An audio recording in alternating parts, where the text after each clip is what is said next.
ভয়ঙ্কর হাদিস। কিয়ামতের কিছু আলামত রাসূল বলে গেলেন।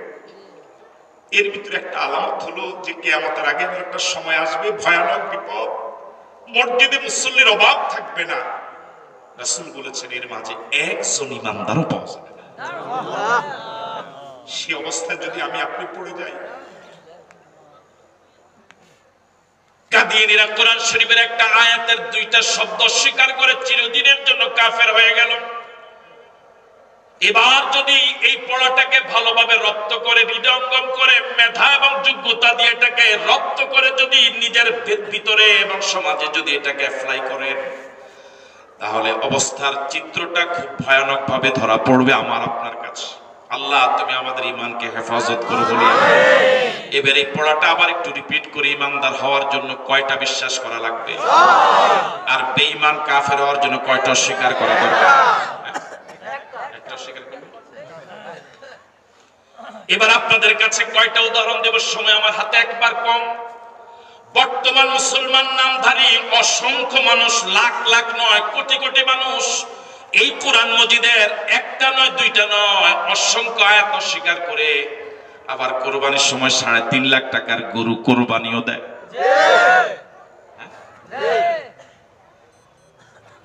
আল্লাহ তুমি আমাদেরকে সহি বুঝ দাও বলি আমিন। আরো জোরে বলুন আমিন। এই কোরআন শরীফের একটা আয়াত হলো, একটা উদাহরণ দিই। লিজ্জাকারে মিসলু হাজ্জিল উনসায়াইন। আল্লাহ পাক উত্তরাধিকার বন্টন নীতিমালা কোরআন শরীফে দিয়েছেন। এটা পীর সাহেবের হাতে দেন নাই, আলেমদের হাতে দেন নাই, সরকারের হাতে দেন নাই, জনগণের হাতে দেন নাই, মা বাবার হাতেও দেন নাই। উত্তরাধিকার নীতিমালা সম্পূর্ণ আল্লাহ বন্টন করেছেন। কে কতটুকু অংশ পাবে এতে কম বেশ করার অধিকার পৃথিবীর কারো হাতে আল্লাহ দেন নাই। এর ভিতরে মৌলিক একটা সূত্র হলো লিজ্জাকারে মিসলু হাজ্জিল উনসায়াইন। 2 মেয়ে যা পাবে, এক ছেলে তা পাবে। এটা কার আইন? আওয়াজ দিয়ে বলুন তো আল্লাহ। আরো জোরে বলুন আল্লাহ। এতে হস্তক্ষেপ করার অধিকার কি কারো আছে? আমি যখন ঈমান এনেছিলাম আমি বলেছিলাম আমানতু বিল্লাহি ওয়া মালাইকাতিহি ওয়া কুতুবিহি। আল্লাহ তোমার প্রতি ঈমান আনলাম, তোমার রাসূলের প্রতি ঈমান আনলাম, তোমার আসমানি কিতাবের প্রতি ঈমান আনলাম। কোরআন শরীফ 30 পারা জানার কোনো দরকার নাই, কোরআন শরীফের প্রতি ঈমান আনলাম মানে পুরো কোরআনকে আমি বিশ্বাস করলাম। ঠিক আছে কথা? আমার ঈমান পরিপূর্ণ আছে না নাই? কিন্তু আমাদের আবু বকর ভাই আপনারা দিয়ে উদাহরণ দিবেন, রাখতে হবে আপনাদের খতিব সাহেব উদাহরণ দিচ্ছি, খুব কাছের মানুষের জন্য রাগ করবেন এই জন্য। এখন উনি কোরআন শরীফের উপর পুরাটা বিশ্বাস করছে, তার মানে 2 মেয়ে যা পাবে, এক ছেলে তা পাবে, এটা বিশ্বাস করে নিছে। কিন্তু হঠাৎ একদিন উনি শুনলো এক আলোচনা যে 2 মেয়ে যা পাবে, এক ছেলে তা পাবে। এটা শোনার পরে এতদিন উনি জানতো না, মনে করে, আমি কিন্তু উদাহরণ দিচ্ছি। হঠাৎ উনি শোনার পরে মন্তব্য করলো ইন্না লিল্লাহ, এটা তো আল্লাহ মহিলা করে ঠকাইছে। আল্লাহর অঙ্কের জ্ঞান নাই, ঈমান আছে না। কয়টা অস্বীকার করছে? একটা। টুপি আছে? দাড়ি আছে। জুব্বা আছে। ওয়াজ পারে? হ্যাঁ, ইমামতি পারে। তাহলে কি নাই? তাহলে বুঝা গেল বউ দাড়িওয়ালা, টুপিওয়ালা, জুব্বাওয়ালা বেঈমান আছে। ঠিক আছে কথা? কয়টা অস্বীকার করেছে মাত্র? একটা। আপনি একটু চিন্তা করেন, আপনি 50 টাকা রিকশা ভাড়া 60 টাকা দেন না। এই দেশে তো গরিবের বন্ধুর অভাব নাই, একটা নির্ধারিত সময় মায়া গরিবের লেগে। কিন্তু রিকশাওয়ালার 50 টাকা এত কষ্ট করে রিকশা পেডেল চাপে, কখন কি আমরা 60 টাকা দেই? 600 টাকা রোজের কামলাকে কি কখনো 700 টাকা দেই? কখনো দেই না, বড় কম দেই। যে তোর নিরানি হয় নাই, ঘাস হয়েছে। ঠিক না? তিনি আমাদের এমন দয়ালু আল্লাহ, তিনি আমাদের এমন দয়ালু আল্লাহ, তিনি আমাদের এমন দয়ালু আল্লাহ, তিনি আমাদের এমন দয়ালু আল্লাহ। আল্লাহর গোলামি করি 50 বছর, রাসূলের প্রতি আনুগত্য করি 50 বছর। এই 50 বছরও পরিপূর্ণভাবে করতে পারি নাই। দুনিয়ার মায়ায়, সংসারের মায়ায় 24 ঘন্টার ভিতরে 5 ওয়াক্ত নামাজ ওযু সহ পরিপূর্ণভাবে আদায় করতে বড় জোর 1-1.5 ঘন্টা লাগে।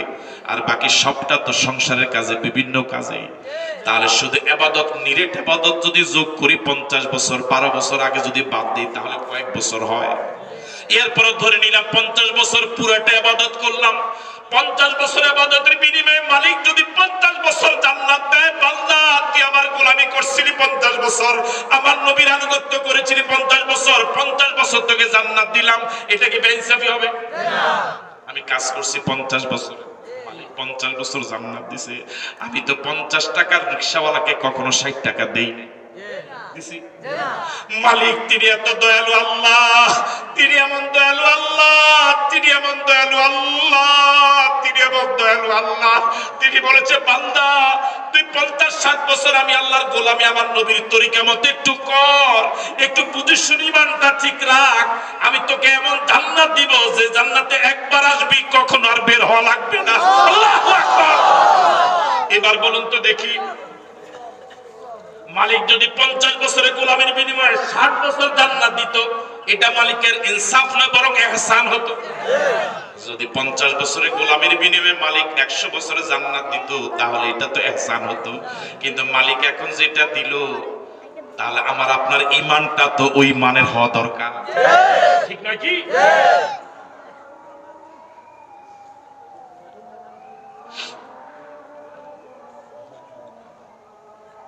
একটা উদাহরণ কি পাইছেন?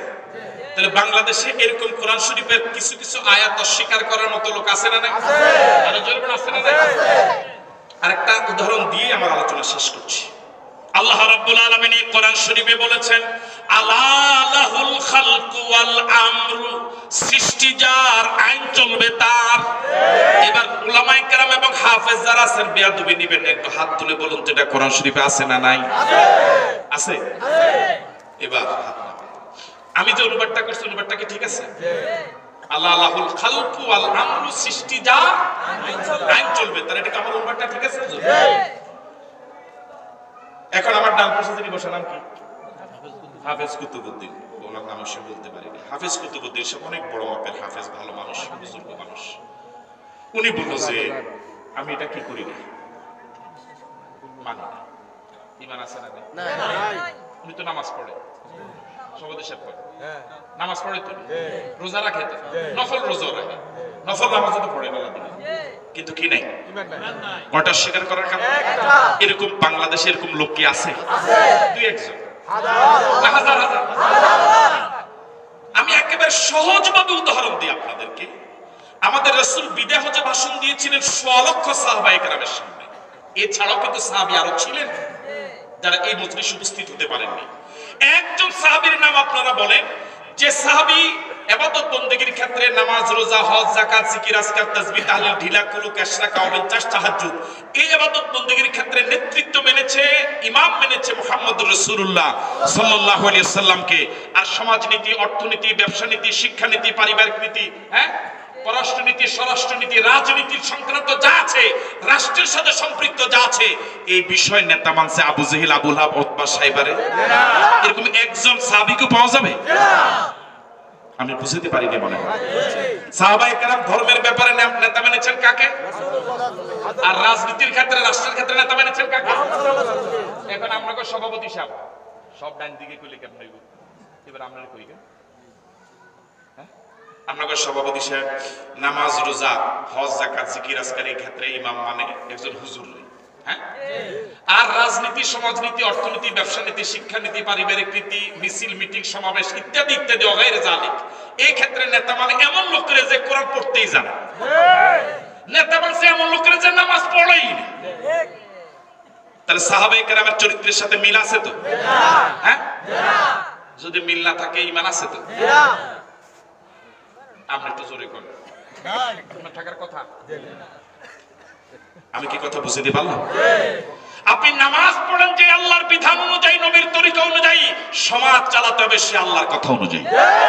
নামাজ চলবে যে আল্লাহর কথা অনুযায়ী, সমাজ চলবে সে আল্লাহর কথা অনুযায়ী। ঠিক আছে কথা? এখন নামাজ আমরা পড়ি যে কোরআন দিয়ে, সমাজ সে আল্লাহর বিধান মতো না চলার কারণে এখন অবস্থাটা কি? আল্লাহ পাক নামাজের ব্যাপারে বলেছেন নামাজ কায়েম করো, না পড়তে বলেছেন? কায়েম করার পড়ার মধ্যে পার্থক্য কি? পার্থক্য হলো এই, কায়েম মানে সুপ্রতিষ্ঠিত হওয়া। আমাদের দেশে লুঙ্গি পরা, পায়জামা পরা, প্যান্ট পরা, শাড়ি পরা, থ্রি পিস পরা ছেলে মেয়েদের জন্য এটা প্রতিষ্ঠিত আছে না নাই? প্রতিষ্ঠিত থাকার কারণে কোনো উলঙ্গ মানুষকে আপনি দেখবেন না। দেখবেন যদি রাস্তাঘাটে হাটে বাজারে পথে প্রান্তরে শহরে অলিতে গলিতে পথে প্রান্তরে যদি একজন উলঙ্গ মানুষ দেখেন আপনি কি বলবেন? কথা কয় না কেন? কেন বলবেন? যেহেতু সমাজে পোশাক পরা কি আছে, সমাজে পোশাক পরা প্রতিষ্ঠিত করা থাকার কারণে উলঙ্গ দেখলে আপনি তাকে কি বলবেন? পাগল বলবেন। আপনাদের এখানে যে মজলিসে ছোট্ট দুই একজন শিশু আছে, এই শিশুদেরকে যদি আপনি এখানে উলঙ্গ হতে বলে সে কিন্তু রাজি হবে না। কেন হবে না? সে বুঝার পরে দেখে আসছে সবাই কি পরে, ঠিক আছে কথা। স্বামী এবং স্ত্রীর এখানে তার কোনো পর্দা নাই, স্বামী এবং স্ত্রী এই দুইজনের ভিতরে কি পরস্পরের কোনো পর্দার বিষয় আছে?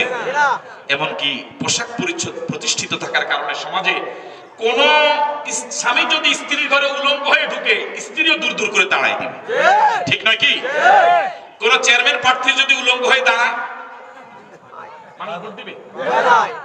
ভোট দিবে? কেন দিবে না? আমি কি কথা বুঝতে পারলাম? যেহেতু সমাজে পোশাক পরা কি আছে, আল্লাহর কসম করে বলি সমাজে পোশাক পরিচ্ছদ প্রতিষ্ঠিত থাকার কারণে যেভাবে উলঙ্গ মানুষ নির্বাচনে দাঁড়ালে ভোট দেয় না, নির্বাচন না শুধুমাত্র রাস্তাঘাটে উলঙ্গ দেখলে মানুষ পাগল বলে, যদি আল্লাহর কোরআন দিয়ে সমাজ চলতো আমার ভাইরা বেনামাজি মানুষকেও নামাজ যদি সমাজে প্রতিষ্ঠিত থাকতো, বেনামাজি থাকলে মানুষ তাকে পাগল বলতো। কোন বেনামাজি যদি নির্বাচনে দাঁড়াতো মানুষ আগে প্রশ্ন করতো তুমি নামাজ পড়ো কিনা, ঠিক নয় কি? দুর্ভাগ্যজনক হলেও সত্য,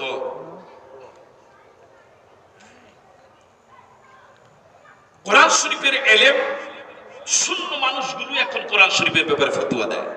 চাঁদপুর এলাকায় একটা কথা প্রচলিত আছে, নামাজ পড়ি আমি টুপি মাথাতে করলে চলে।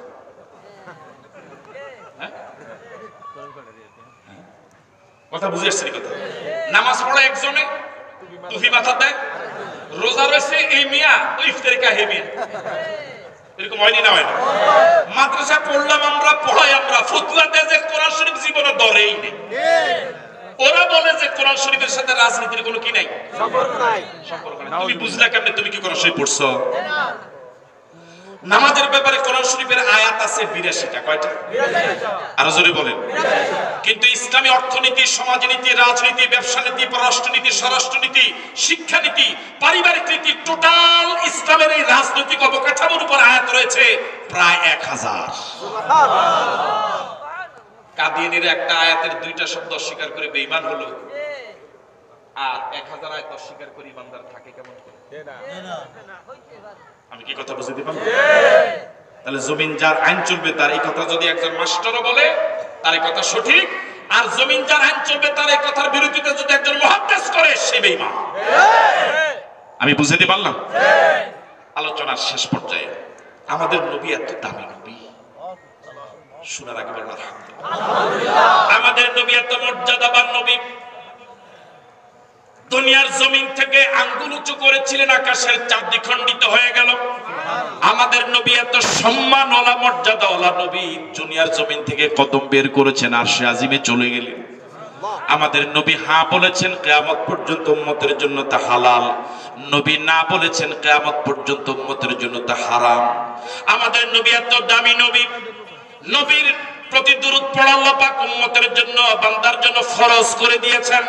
মজলিসে নবীর নাম শুনলে দুরূদ পড়াকে ওয়াজিব করে দিয়েছেন। আল্লাহু আকবার বলবেন না? এই পৃথিবীতে যত বড় ভালো মানুষ হোক, কারোর সাথে যদি আপনি বেয়াদবি করেন এটা শুধু বেয়াদবি, কিন্তু নবীর সাথে বেয়াদবি করলে এটা শুধু বেয়াদবি নয়, এটা ঈমান চলে যাওয়ার কারণ। নবীর সাথে যদি কেউ বেয়াদবি করে ঈমান থাকবে না, যাবে? আরো জোরে বলেন। এই হুজুরের সাথে বেয়াদবি করলে কি ঈমান যাবে? আমার সাথে বেয়াদবি করলে কি ঈমান যাবে? পৃথিবীর কারোর সাথে বেয়াদবি করলে ঈমান যাবে না, এটা শুধু একটা বেয়াদবি। কিন্তু আমার নবী এত দামি নবী, এত ইজ্জতওয়ালা নবী, নবীর সাথে যদি কেউ বেয়াদবি করে আমার ভাই এটা শুধু বেয়াদবি নয়, ঈমান চলে যাবে। আল্লাহু আকবার। এমন দামি নবীর উম্মত হতে পেরে খুশি না বেজার? রাসূল করিম সাল্লাল্লাহু আলাইহি ওয়াসাল্লাম একদিন সংসদে একটা মদিনা নামক রাষ্ট্রের একটা গভর্নর, একটা প্রদেশের গভর্নর বানাবেন, গভর্নর নিয়োগ দিবেন। আজকের সংসদের আলোচ্য বিষয় হলো ওই প্রদেশে গভর্নর নিয়োগ দেওয়া। গভর্নর নিয়োগ দেওয়ার জন্য সংসদ সদস্যদের কাছ থেকে তিনি প্রস্তাব চাইলেন। হযরত আবু বকর সিদ্দিক রাদিয়াল্লাহু তাআলা আনহু একজনের নাম প্রস্তাব করলেন, হযরত ওমর ফারুক রাদিয়াল্লাহু তাআলা বিকল্প আরেকজনের নাম প্রস্তাব করলেন। হযরত আবু বকর যুক্তি দেখালেন, ওমরও যুক্তি দেখালেন। ওই দুইজন কথা বলতে গিয়ে, প্রস্তাবকে পাশ করানোর টার্গেটে কথা বলতে গিয়ে ওই দুইজনের গলার আওয়াজ এতটুকু বড় হয়ে গেল যে দুইজনের গলার আওয়াজের কারণে রাসূলের আওয়াজটা বোঝা যাচ্ছিল না।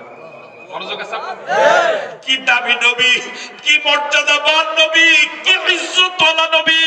আল্লাহর পরেই যার মর্যাদা, তামাম জগতের উপরে তার মর্যাদা। আল্লাহু আকবার। আল্লাহ রাব্বুল আলামিন এতটুকু পর্যন্ত বরদাস্ত করলেন না।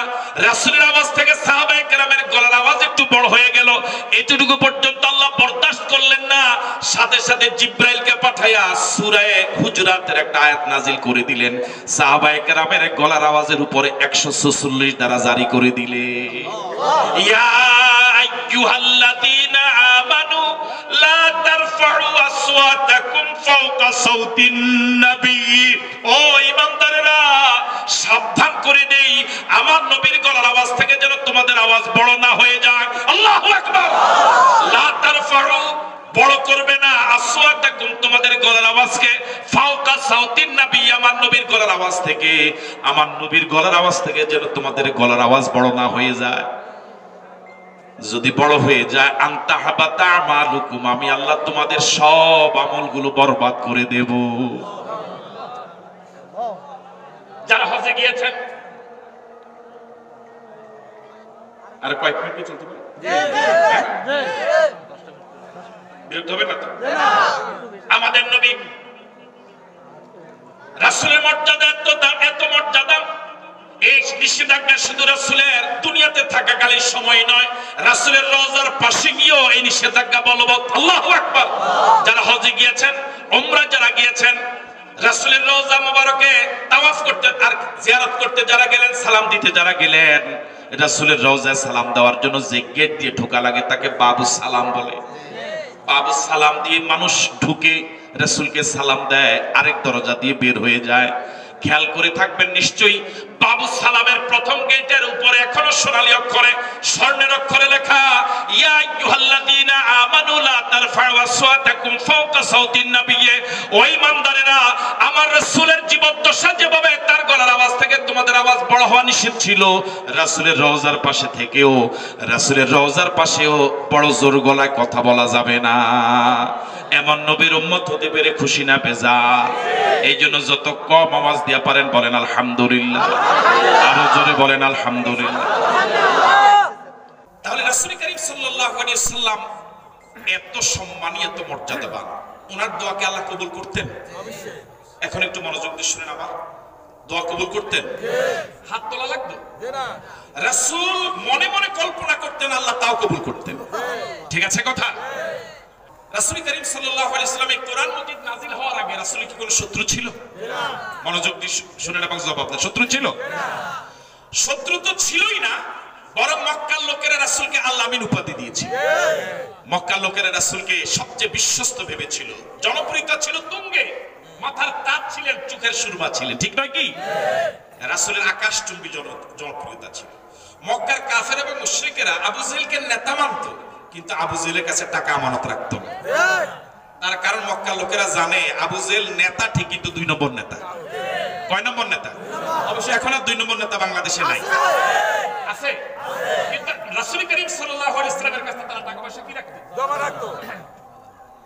রাসূলের যত শত্রুতা বেড়েছে কোরআন মাজিদ নাযিল হওয়ার আগে না পরে? পরে। আর জোরে বলেন আগে না পরে? পরে। কি শত্রুতা? রাসূল যদি মক্কার লোকদেরকে বলতেন, আবু জেহেল আবু লাহাবকে বলতেন যে আবু জেহেল শুনো, তুমি দেশ চালাইতেছো, মাতবাড়ি করতেছো, যেমনে পারো এমনি আগে চালাইছো, এখনো চালাও, আমাকে শুধু আল্লাহর ঘরটা দিয়ে দাও, আমি আল্লাহর ঘরে ইবাদত বندگی করব, তুমি দেশ নিয়ে মাথা ঘামাও, দেশের ব্যাপারে আমার কোনো বক্তব্য নাই, আর আল্লাহর ঘরে আমি ইবাদত বندگی করি, তুমি এখানে ডিস্টার্ব করো না। আবু জেহেলকে ডিস্টার্ব করতো না। রাসূলকে হাদিয়া তোফার অভাব হতো না, কথা বল হইতো না, বরং গরু, ছাগল, হাঁস, মুরগি, টাকা পয়সা, চাউল ডাউল সব দিয়ে যেত। রাসূল এই ফুল বিছানো পথটা, সহজ পথটা বাদ দিয়া এত কণ্টকাকীর্ণ পথ, রিস্কি পথ, 27টা যুদ্ধের সেনাপতির দায়িত্ব পালন করেছেন, উহুদ যুদ্ধে দান্দার মোবারক শহীদ করেছেন, নাকে পেটে পাথর বেঁধেছেন, বাঁধেন না? শুধু এই কোরআনকে এই পৃথিবীতে বিজয়ী করার জন্য, ঠিক নাকি? কোরআনের রাষ্ট্র বানাবার জন্য, ঠিক নাকি? আমার ভাইরা, এই কোরআন শরীফের উপরে আপনি বাড়িতে যাওয়ার পর দেখলেন যে আপনার ছেলে অথবা মেয়ে কোরআন শরীফের উপরে দুইটা বই রেখে দিয়েছে, আপনি কি বই দুইটা রাখবেন না সরাই দিবেন?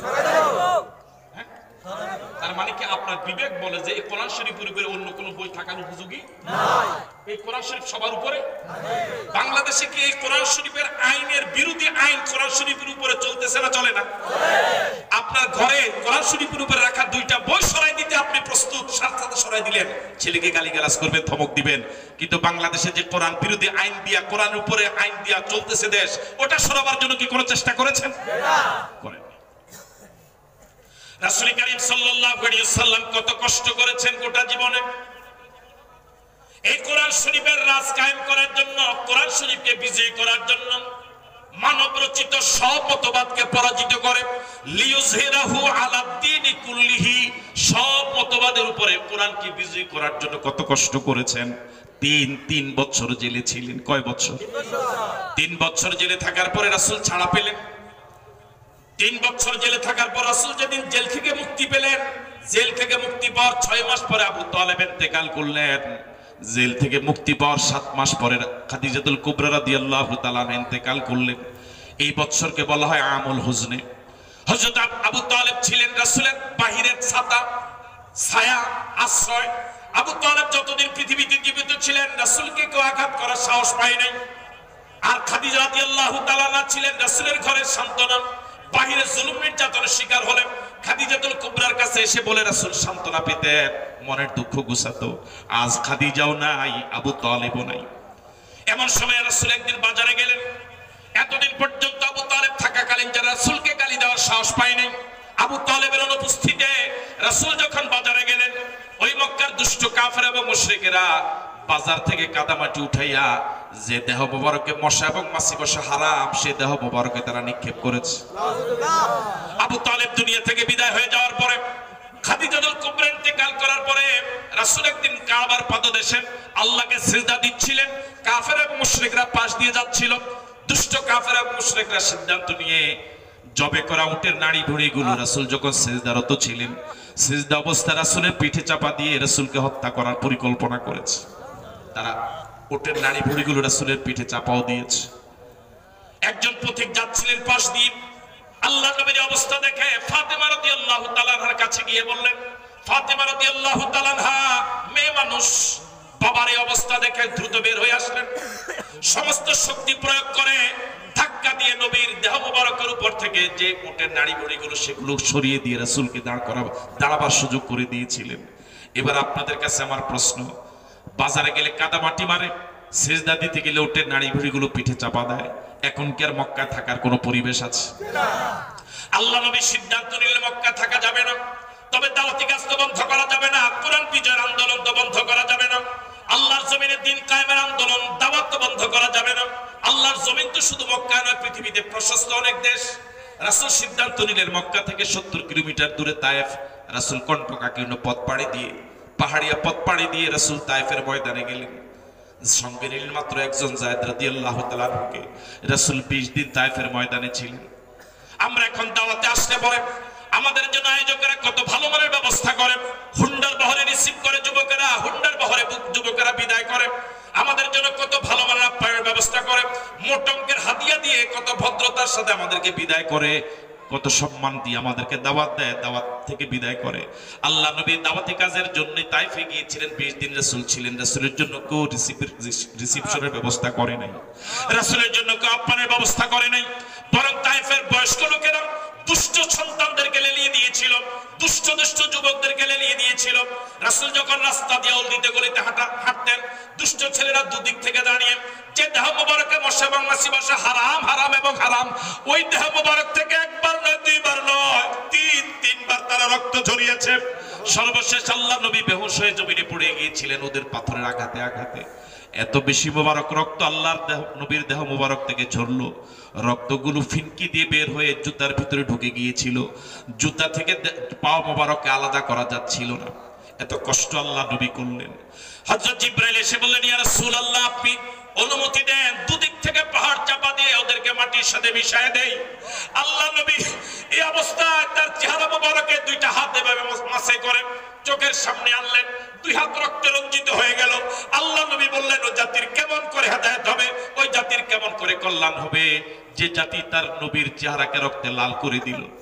জিবরাইল আসলেন, বলেন, ইয়া রাসূলুল্লাহ, ইয়া হাবিবাল্লাহ, আপনি অনুমতি দেন পাহাড় চাপা দিয়ে ওদেরকে মাটির সাথে মিশিয়ে দেই।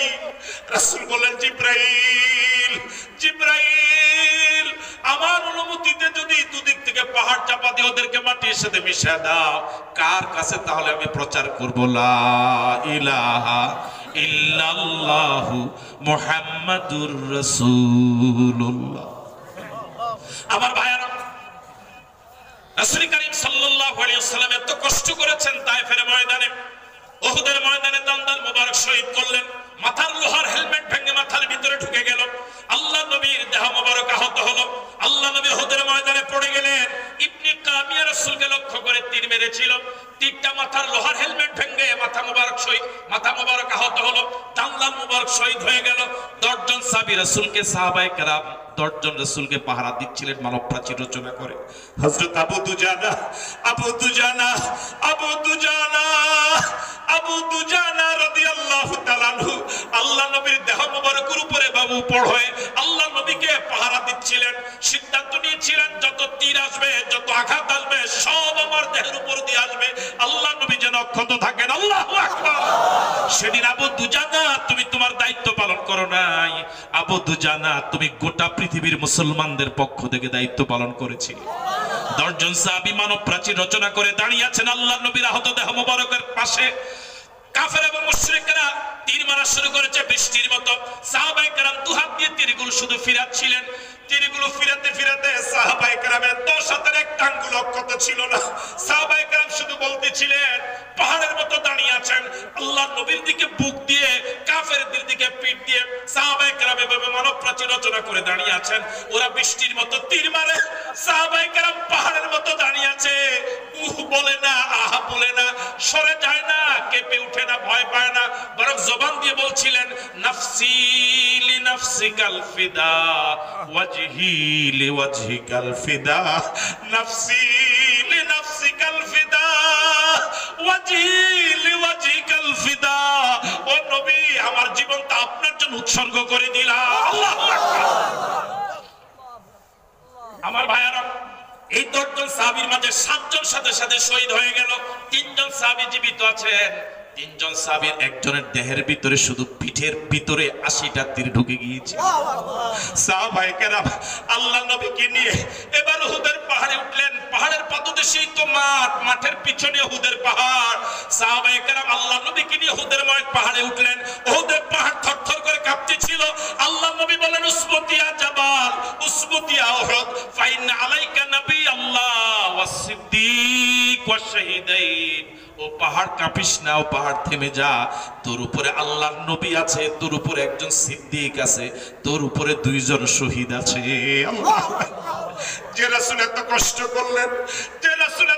করলেন, এই কোরআনের আইনকে বাস্তবায়ন করার জন্য, এই কোরআনকে জমিনে বিজয় করার জন্য, কিন্নিমা খারাম উম্মতেরা, আমরা এখন বলি কোরআন দিয়া দেশ শাসনের কথা কোরআনে নাই। নাউজুবিল্লাহ বললেন। রাসূল এত কষ্ট করে ইসলাম দিয়ে গেলেন, প্রতিষ্ঠা করলেন, বিজয় করে গেলেন। আমি কোরআন পড়তে জানি না, আর আমি এখন কোরআন ফতুয়া দেই। আল্লাহ তুমি আমাদেরকে হেফাজত করো, বলি আমিন। এবার প্রথম যা শুরু করেছিলাম যে পড়াটা, ওই পড়াটা আবার রিপিট করি। আমরা কি ইমানদার হতে চাই? জান্নাতে যেতে চাই? আমার ভাইয়েরা, সবচেয়ে দামি সম্পদ হলো ঈমান। সবচেয়ে দামি সম্পদ ঈমান। মানুষ দুনিয়ার সম্পদ রক্ষা করার জন্য চোরের সাথে লড়াই করে, ডাকাতের সাথে লড়াই করে, অনেক সময় দুনিয়ার সম্পদ রক্ষা করতে গিয়ে জীবন পর্যন্ত দিয়ে দেয়, আছে না নাই? সবচেয়ে দামি সম্পদ যদি ঈমান হয়, আমার ভাইয়েরা, ঈমানকে রক্ষা করার জন্য যদি জীবন দেওয়া লাগে, জীবন দেব, কিন্তু ঈমান দিব না। রাজি আছে? কারা কারা রাজি? 2 হাত তুলে দেখাই। তাহলে ঈমানদার হতে হলে রাসূলের আনিত শরীয়তের কয়টা বিশ্বাস করা লাগবে? আর বেঈমান হওয়ার জন্য কয়টা অস্বীকার করা লাগবে?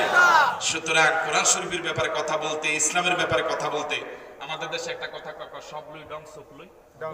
এটা কি কয়নি আপনার দেশে? সব দিশা সব লই ডং কয়, চোখ লই ডং। সুতরাং ইসলামের ব্যাপারে কথা বলতে খুব কি, খুব সতর্ক, খুব সতর্ক। এটা আপনার অঙ্ক না, এটা আপনার দুনিয়ার অফিস না। ইসলাম নিয়ে কথা বলতে খুব সতর্ক। আপনি ইসলাম জানেন না, ইসলাম সম্পর্কে কথা বলার অধিকার আপনার নাই। আল্লাহ আমাদের সকলকে ইমানদার হিসেবে কবুল করুন। আরো জোরে শুরু করি আমি। আমার প্রতি রাগ করেছেন? কথা বলতে গিয়ে কোন শব্দ চয়নে, আচরণে, অঙ্গভঙ্গিতে ভুল ত্রুটি হতেই পারে। আমি আপনাদের কাছে ক্ষমা সুন্দর দৃষ্টি কামনা করি। কথাগুলো আবেগ দিয়ে বলার চেষ্টা করেছি।